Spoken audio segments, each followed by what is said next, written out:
Grab Owen vanga thina Jack tu David Silo Grab Owen chung changa sarkar din na mumal lo tak po siama chuan kan zai thiam le rong bol tu ni bok rabat lal du zula chuan ti hian comment siama a comment hi ti dang lam lovin daila saibil bokang comment chu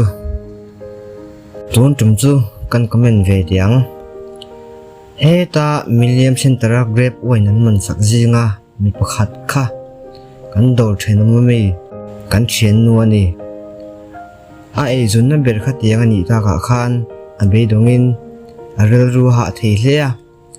zana mut ngai lo thu te million silve train a Grab Owen zor zuwa tel lo noi som ni pani chung zet man an lak sak ta vek sia a rel ru ha lutuk stress sang lutuk awang ti khan depression an tiang te hi kan ei vein ka sia ti in min thil ve mel traina ril rulam doctor te aron pha hiala kan thiamang tok tokin kan lo hnem ve train ka soi tum lai tak chu hei ni ta ni ti chuan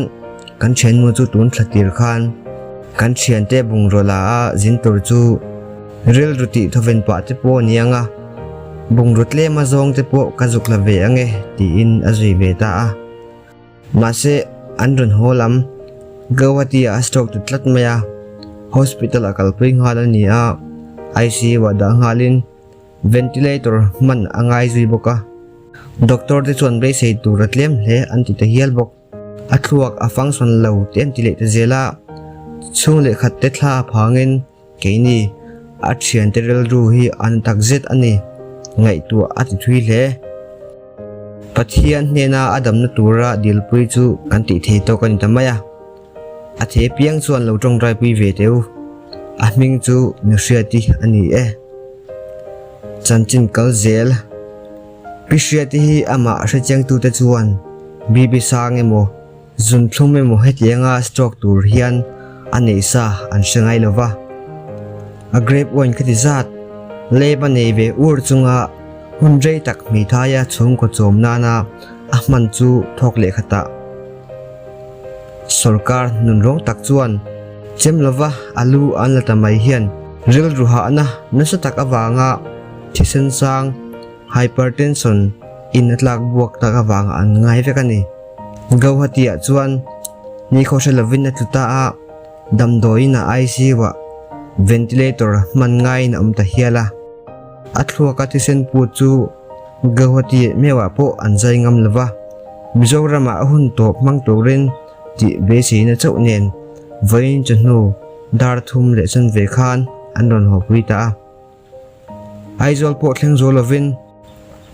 bual pui handron thlenin achat thlata ni prisheti hian eizun na danga nei lova apasal ne na in chen nuin fapana pangber ala tul puya in dai lo takin a eizun na Grab Owen zor chu hunrei to takatangin a hna berani a khatia rilok po omlova Grab Owen siam chu ani theina na kong tin renga mala tu sarkar berin sumpuk chopne na ejanga na mangmek prisiati zorlai anwai telman anman saklai khan ma berpo dora a omlo lai ni a phone chop angai hial ni prisiati pilal shet pui hi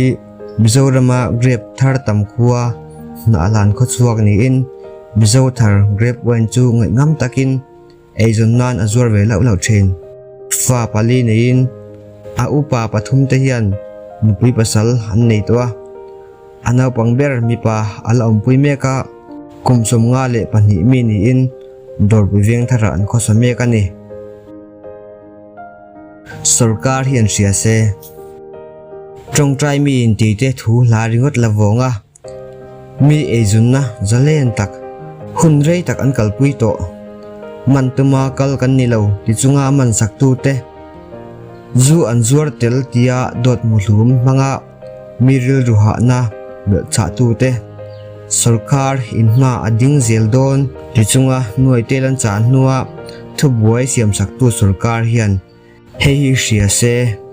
nom sitaka mai phi na in man saka ril ruha mu thei lova in siama politics bola in pass bol chung hian ril ruha in mi an stroke pha an thiasin uthiam sanga namru na hengho ma a sarkar ring tlat tia soitu thu buai an siam sak nuwa chua chalna ato kwa ma na satakin kan la sarkar pon angai poimo sarkar malak na raduam tak in la semayang lati chang tu po khan lo sia se in malak na wang hian ril ruha in mi an thi clip na grep ching tu te grep oin thar tu te ta na martar ma sabera puan chi ni a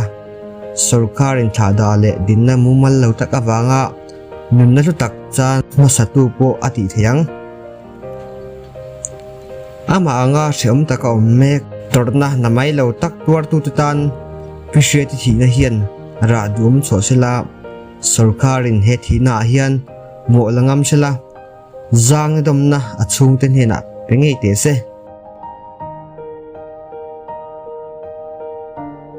lusun chung te kan tor pui tak zete